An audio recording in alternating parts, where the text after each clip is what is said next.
everyone, this is Alex from Gains. Today I'm joined by Isla and Christina from SATOR. They're both co-founders. How are you doing? Great. Hi, nice to be here. My pleasure. I guess we'll just start by having you explain what SATOR is. Sator is a Web3 solution using blockchain for content participation and engagement with traditional media. This applies to scripted series television, films, live events, music videos, YouTube streamers, any kind of content. We take it, we gamify it in our native application. We have an NFT studio, and we say we expand it into the metaverse. At first, when I first heard of SATOR, what I really liked was the idea of being the Netflix of Web3 and also a more social Netflix, which was you could watch TV shows and have a chat on the bottom of your screen and just react with people, enjoy. Is that still something you guys are doing? We're innovating beyond Netflix, and we're like a Web3 solution. So we tokenize engagement with content through our social utility token.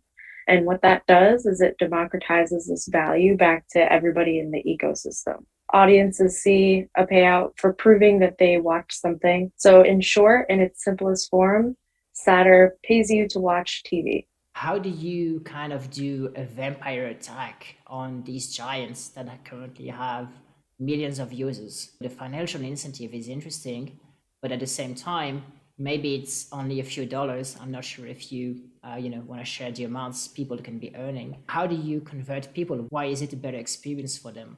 Yeah, strategically, content partners, they look at Saturn as a turnkey, scalable solution for something that their appetite right now is very strong for figuring out how to get their TV, film, and music into Metaverse.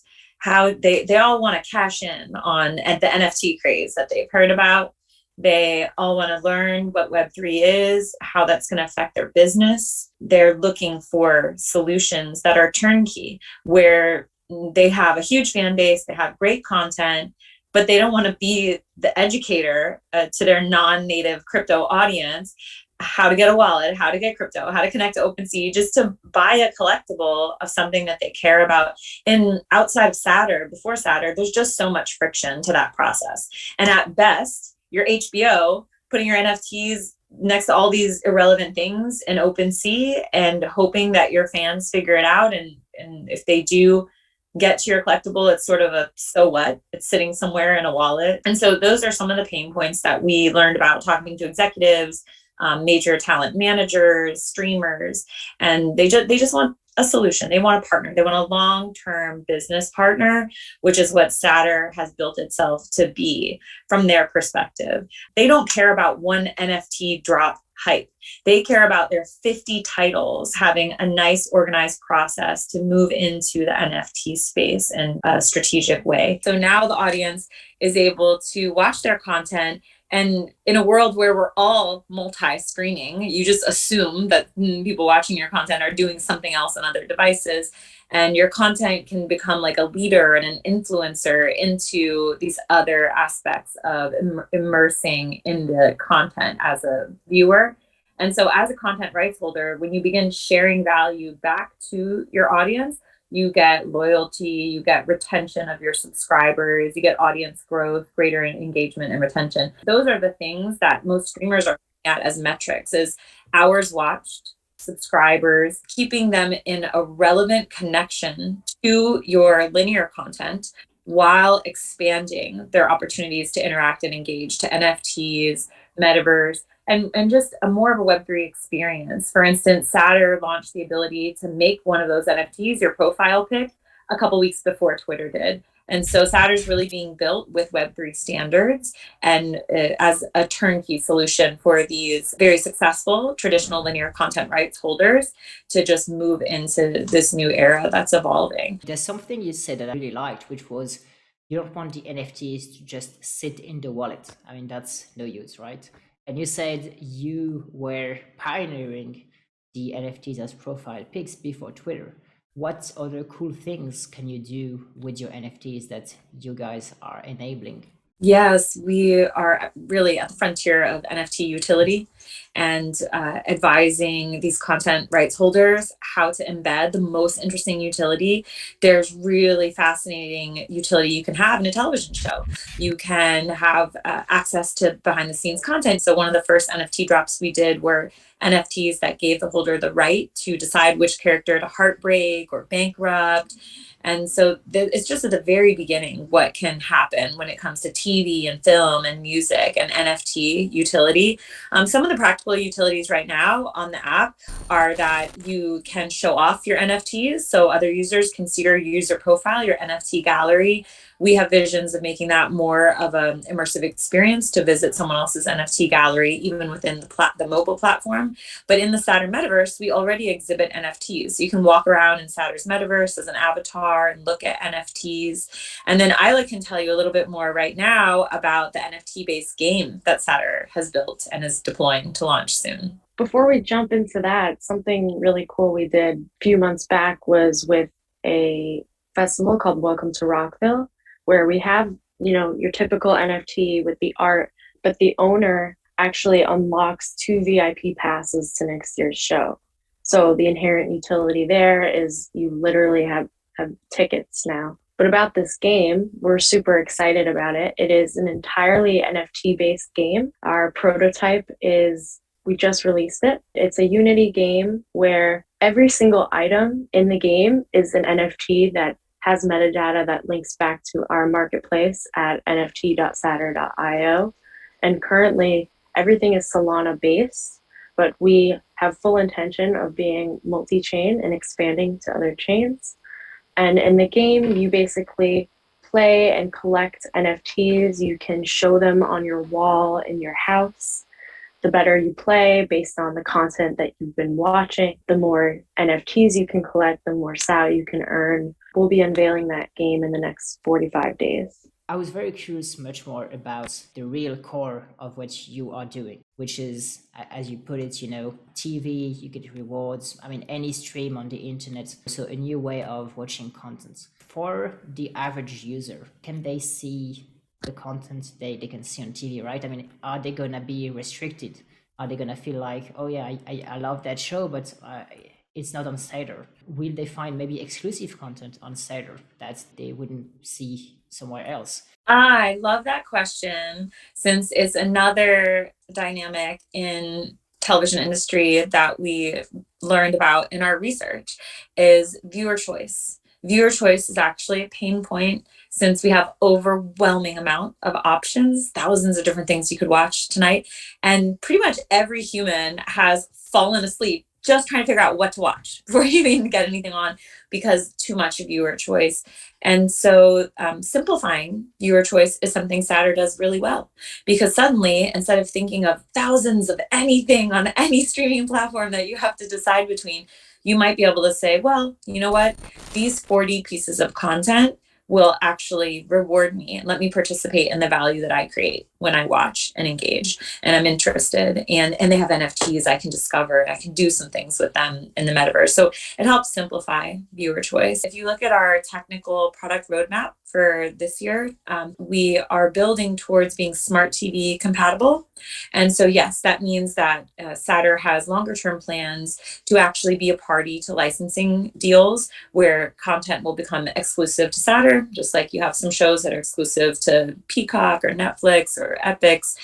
You'll see that with Sator, where you can only view it on Sator. So Sator will become a party to licensing agreements. That's going to be exciting. Sator series. Yeah, it's pretty cool. And how much can people expect to earn? Let's say, I don't know, you watch like 30 minutes, an hour of a TV show each night. What would that make you? Expect to earn a lot. Right now, a lot of the realms are demo realms, so the rewards are purposely quite low.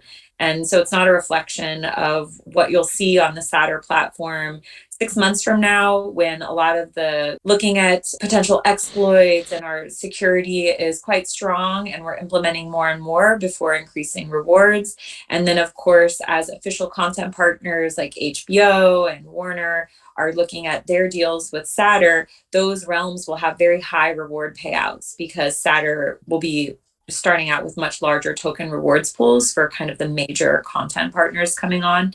And then not to mention the value of the rewards fluctuates as the Sator token economy grows. So as that's on the upswing, you will just realize more and more value for several of those reasons, increasing value when you participate on the platform and can earn. Our algorithm is self-adjusting in that the more people that join the Sator Network, both content partners, token holders, and audiences watching, the better the rewards get over time. That made me think when you were speaking about simplifying user choice. Sometimes when you go to restaurants, there's like, I don't know, 50 items on the menu. Sometimes you even feel regret. You're like, hey, I took the salmon. Maybe I wanted the truffle pasta. I'm not sure. But actually, if you have something, less choice and you really want to go for it, then maybe you feel better. So it's possible that it's actually for the best.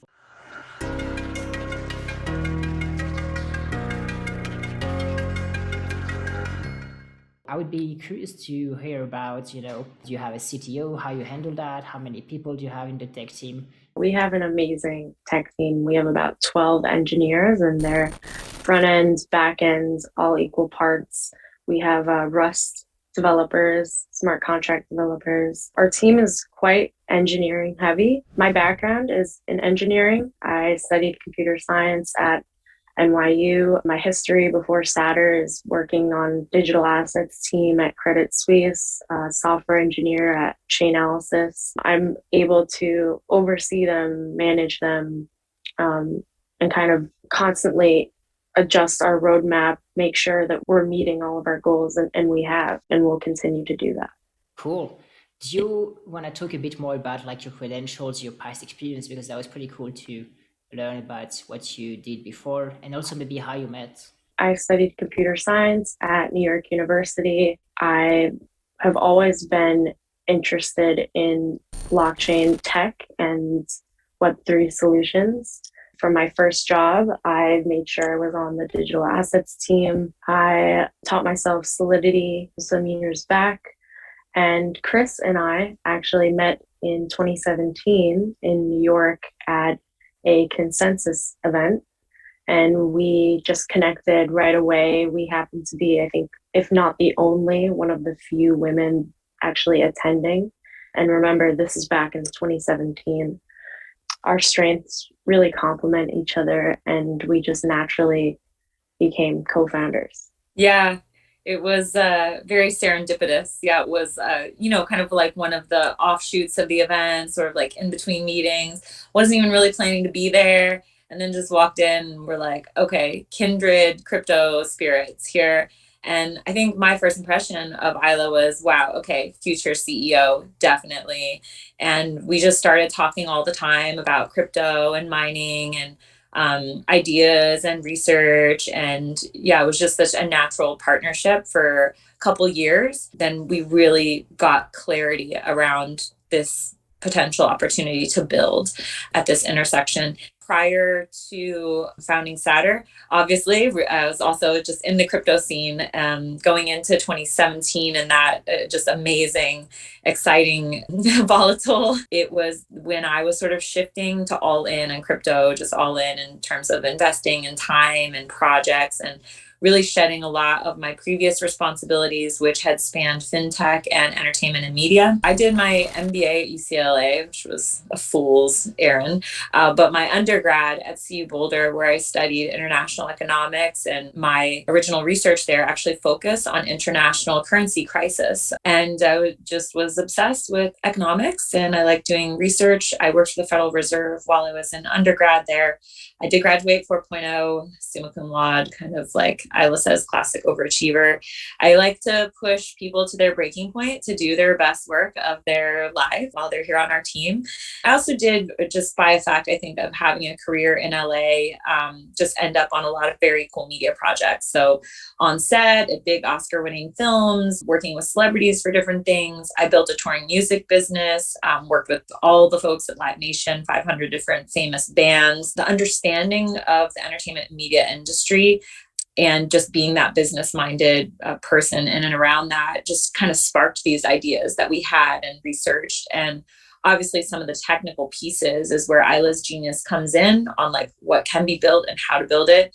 And we problem solve together. We always plan ahead. We are very adept at building strategic partnerships. And it's really just a team effort. I think the community is growing now, and it's just so collaborative that you just see now at SATOR these huge contributions from our marketing agencies and their brilliant campaigns, and from our investors who are all strategic and amazing advisors.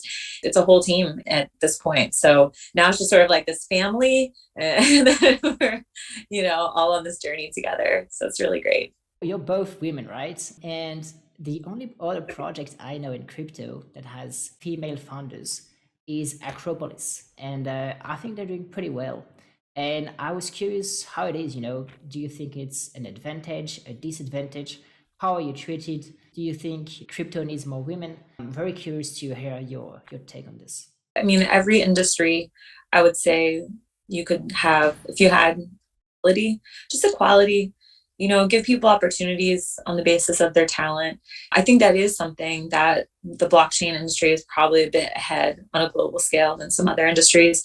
I just think it's fantastic. It's a lot of fun. It's fun working with other women. It's great.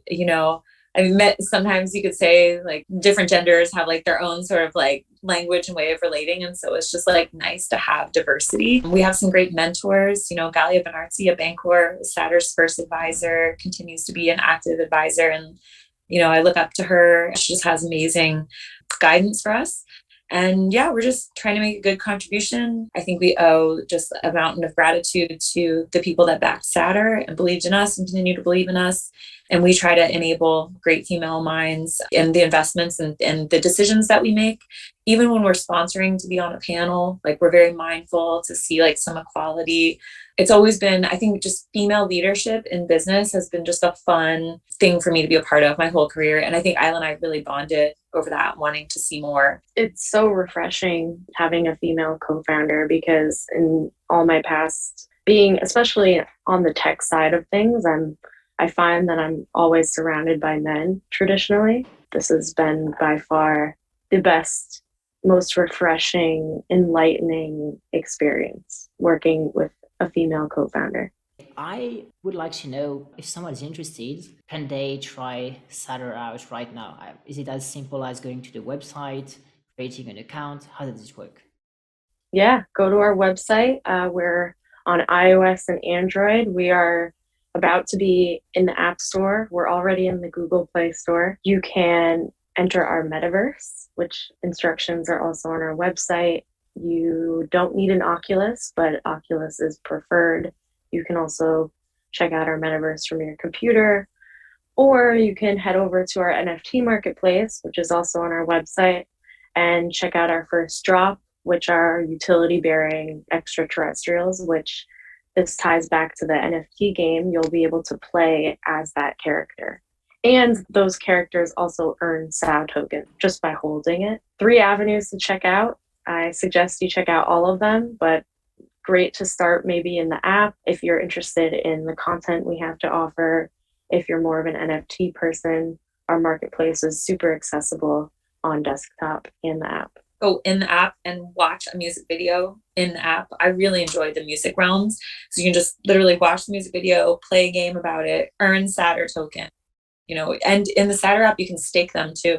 It's like a lock feature in the app. So if you want to lock up some tokens in your in-app digital wallet, then you can increase your rewards on all the games you play in the app. You have a multiplier on your rewards as long as tokens are staked in app. Pretty Yeah, cool. and that reminds me, calling all DeFi enthusiasts, we have a super incentivized liquidity pool running on Orca, which is a decentralized exchange for Solana. I suggest anyone interested in earning high yields from a double dip pool, check that out. It's a SAO USDC aqua farm. All right. Is there anything else you'd like to mention? Anything cool? Any news? Any plan? Expect a 3D NFT based game to be released very soon. We are having a movie night in the Metaverse event on April 20th. It will be very clear. We'll have the invitation based on our website. So anyone that wants to attend, it's super fun. Again, if you have a VR headset, you can attend without it, but it's way more fun with the VR headset. And yeah, we're gonna stream a movie for everyone. And there's a lot of other activities and games you can play in our metaverse. And then we're gonna have some contests, some giveaways, some more crypto giveaways, like inside the metaverse movie night. So it's gonna be fun. Okay, awesome. Thank you so much for coming. Quite excited to see where this is going to go. I'm actually going to try it out and see what fun TV shows are on it. All the links will be in the description for people who are interested. Telegram, Twitter, if you want to follow the news. Subscribe, like the video, and see you soon. Thank you again. Bye-bye. Thanks for having us, Alexandre.